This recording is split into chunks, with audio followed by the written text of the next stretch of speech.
Selamat datang kembali di dimensi lain, tempat di mana kisah-kisah penuh misteri dan ketegangan tersingkap. Di episode kali ini, perjalanan Raka membawa kita ke desa Rimbasari yang sunyi dan mencekam. Keanehan demi keanehan menyelimuti desa ini, dari bayangan misterius hingga sosok mengerikan yang mengincar kristal elemen air. Siapa sebenarnya makhluk dari bayangan itu? Dan apa rahasia yang tersembunyi di desa ini? Bersiaplah untuk menyelami babak baru dari perjalanan Raka yang semakin mendebarkan.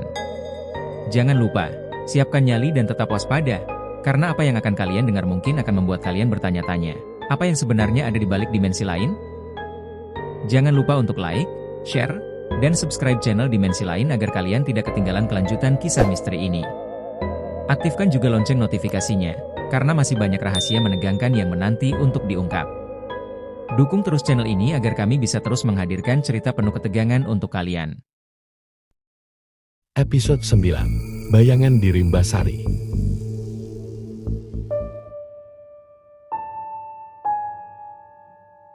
Raka tiba di lembah menuju desa Rimbasari saat langit mulai berubah warna. Senja yang biasanya hangat kini tampak kelabu, dengan semburat merah menyerupai darah yang menggores cakrawala. Angin dingin menyentuh kulitnya, membuatnya sadar bahwa perjalanan ini jauh dari kata selesai. Di tangan kanannya, kristal biru elemen air memancarkan sinar lembut, seolah-olah menenangkannya di tengah perasaan takut yang terus menghantuinya. Namun, di dalam hati, ia masih memikirkan Pak Joyo. Apakah pria tua itu selamat? Ataukah suara mantranya yang terakhir adalah seruan perpisahan? Raka melangkah dengan hati-hati menyusuri jalan setapak berbatu. Hutan di sekitar lembah mulai menipis, memberi pandangan ke hamparan sawah dan perbukitan kecil yang mengelilingi desa Rimbasari. Dari kejauhan, ia bisa melihat gubuk-gubuk kecil dengan atap jerami, berdiri berjajar rapi di pinggir jalan desa. Namun, meski desa itu tampak damai, aura aneh yang sama seperti di Telaga Sendu masih terasa di udara. Saat ia mendekati desa, Raka menyadari ada sesuatu yang aneh. Tidak ada suara sama sekali. Tidak ada riuh anak-anak bermain, tidak ada suara ayam berkokok, bahkan tidak ada angin yang meniup dedaunan. Desa itu sunyi seperti kuburan. Ketika langkah kakinya menjejak tanah desa, udara mendadak terasa berat. Ia berhenti di depan sebuah rumah kecil dengan pintu kayu yang terbuka setengah. "Halo? Apakah ada orang?" panggil Raka dengan suara lirih, setengah berharap tidak ada yang menjawab. Namun, yang menyambutnya bukanlah suara manusia, melainkan suara gemerta aneh dari dalam rumah. Dengan perasaan was-was, Raka melangkah masuk. Rumah itu tampak kosong, tetapi ada tanda-tanda kehidupan yang tersisa, piring-piring kotor di meja, sisa makanan di sudut dapur, dan kursi kayu yang terbalik seolah-olah pemiliknya pergi tergesa-gesa. Saat ia melangkah lebih jauh, matanya menangkap sesuatu yang mengerikan. Di sudut ruangan, tertulis dengan darah di dinding, "Jangan percaya pada bayangan." Raka mundur dengan napas memburu, lalu berlari keluar rumah. Namun, di luar, pemandangan tidak jauh berbeda. Hampir setiap rumah memiliki pintu yang terbuka, dengan tanda-tanda aktivitas yang terhenti mendadak. Di beberapa tempat, ia melihat bercak darah yang memudar di tanah, dan coretan serupa di dinding lainnya. Mereka ada di antara kita. Apa yang sebenarnya terjadi di sini? Gumam Raka, lebih kepada dirinya sendiri. Tiba-tiba, ia mendengar suara langkah kaki. Raka berbalik dengan cepat, tetapi yang ia lihat hanya bayangan panjang yang bergerak di tanah, meski tidak ada sumbernya. Bayangan itu meluncur perlahan, mendekat padanya, seperti ular yang mengincar mangsanya. "Siapa di sana?" Raka berteriak, tetapi suaranya menggema tanpa jawaban. Bayangan itu berhenti beberapa meter darinya, lalu berubah bentuk. Dari garis yang tidak jelas, ia melihat sosok manusia yang tinggi, dengan mata merah menyala seperti bara api. Suara tawa dingin terdengar, menggetarkan udara di sekitarnya. "Kau membawa sesuatu yang bukan milikmu," kata sosok itu dengan suara yang dalam dan bergema. Raka mundur perlahan, mencoba menjauh dari sosok itu.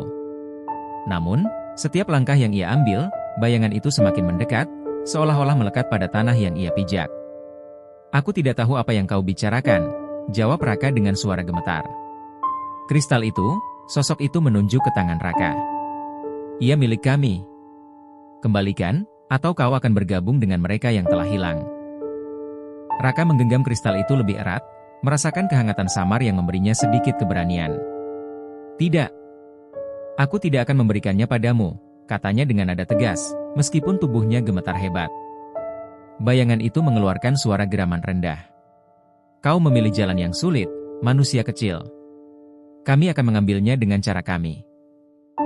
Sebelum Raka sempat bereaksi, bayangan itu menghilang. Namun, udara di sekitarnya semakin berat, seperti ada sesuatu yang tak terlihat menghampirinya. Ia mulai merasa sesak, seperti ada tangan tak kasat mata yang mencekik lehernya.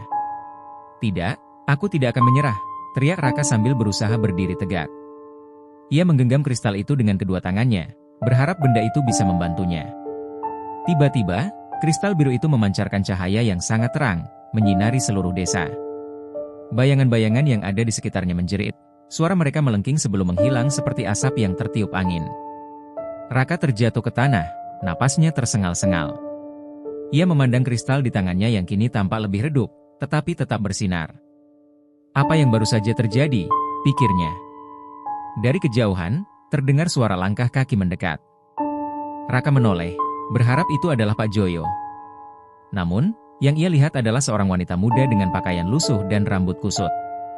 Wajahnya penuh dengan kelelahan dan ketakutan. Kau bukan dari sini, kan? Tanya wanita itu dengan suara bergetar. Raka mengangguk pelan. Aku sedang dalam perjalanan mencari elemen untuk melawan kegelapan. Apa yang terjadi di desa ini? Wanita itu menarik napas panjang sebelum menjawab. Mereka datang dari bayangan. Makhluk itu mengambil semua orang, satu persatu. Aku tidak tahu kenapa aku masih selamat. Ia menatap kristal di tangan Raka. Tapi aku yakin itu bisa membantu kita. Raka merasakan dorongan semangat baru. Ia mengulurkan tangan pada wanita itu. Namaku Raka. Mari kita bekerja sama untuk mengungkap misteri ini dan menyelamatkan desa. Wanita itu menyambut uluran tangannya dengan ragu-ragu. Namaku Lestari. Jika kau benar-benar ingin melawan mereka, aku tahu tempat yang mungkin bisa membantu kita. Dengan panduan Lestari, Raka memulai langkah baru menuju jawaban atas misteri yang meliputi desa Rimbasari. Namun, di dalam hati, ia tahu bahwa perjuangan mereka baru saja dimulai. Episode 10. Jejak bayangan di hutan kelam.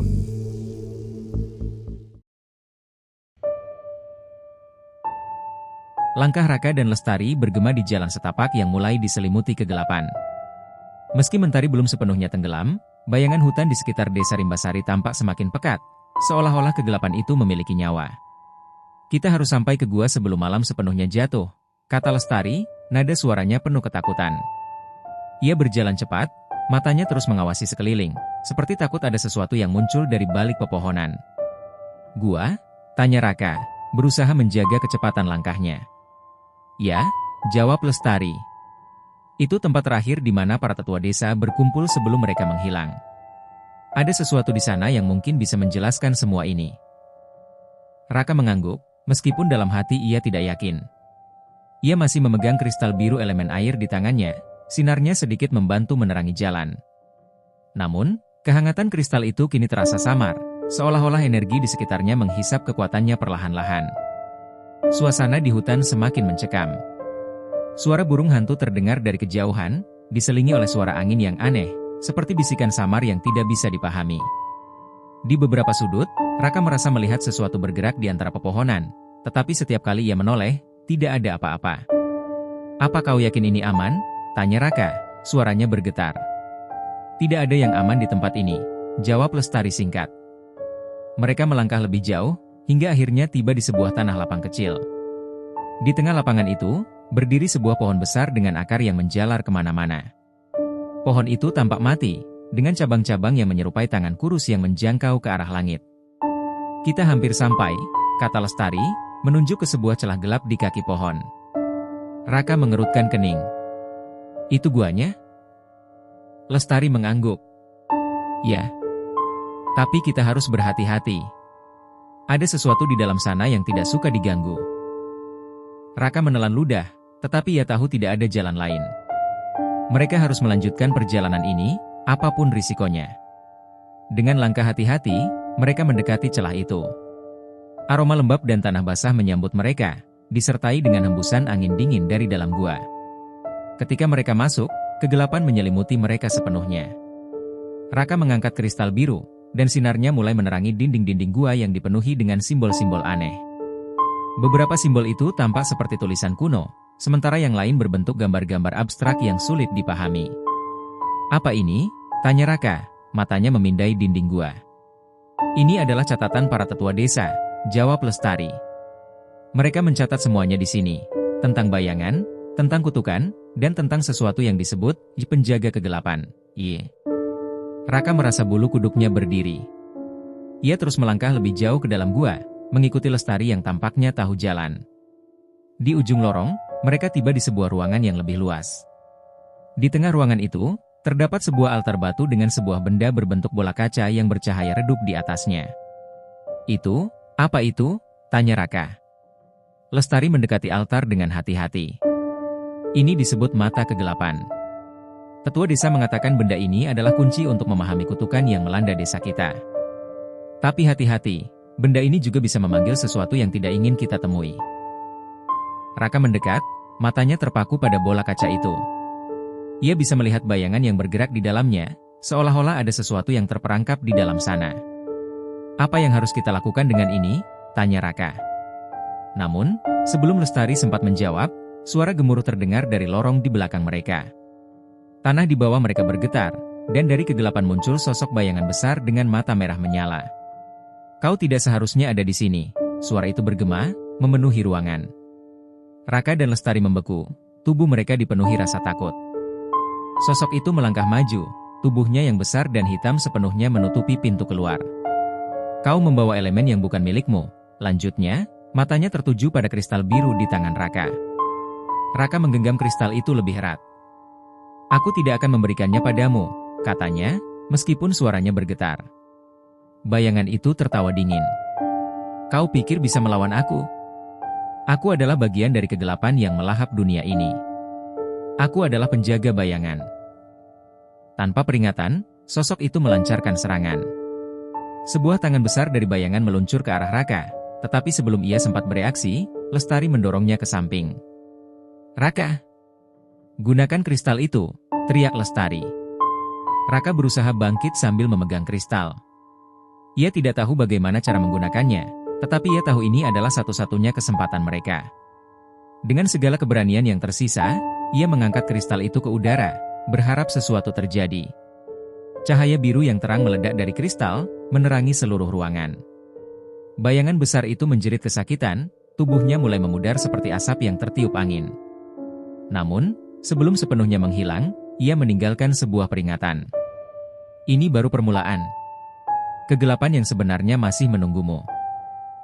Saat sosok itu lenyap, ruangan kembali hening.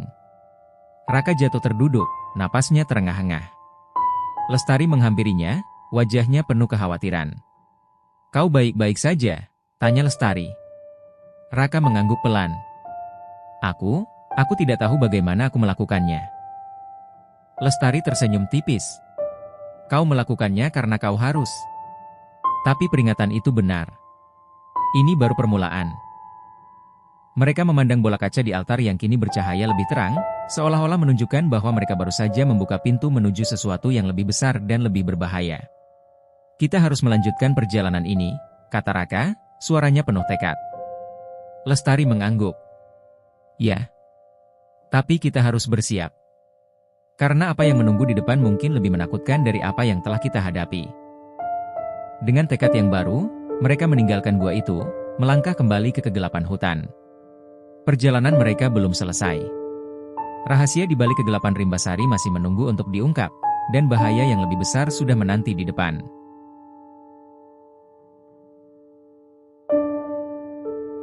Terima kasih telah mengikuti perjalanan penuh misteri di dimensi lain. Episode kali ini membawa kita semakin dekat pada rahasia gelap desa Rimbasari, tetapi juga mengungkap ancaman yang lebih besar. Jangan lewatkan episode berikutnya, karena perjalanan Raka dan Lestari masih jauh dari selesai. Rahasia yang lebih menyeramkan dan kegelapan yang semakin pekat menanti untuk diungkap. Dukung terus channel ini dengan cara like, komen, dan subscribe. Aktifkan juga lonceng notifikasi agar kalian tidak ketinggalan cerita selanjutnya. Sampai jumpa di episode berikutnya.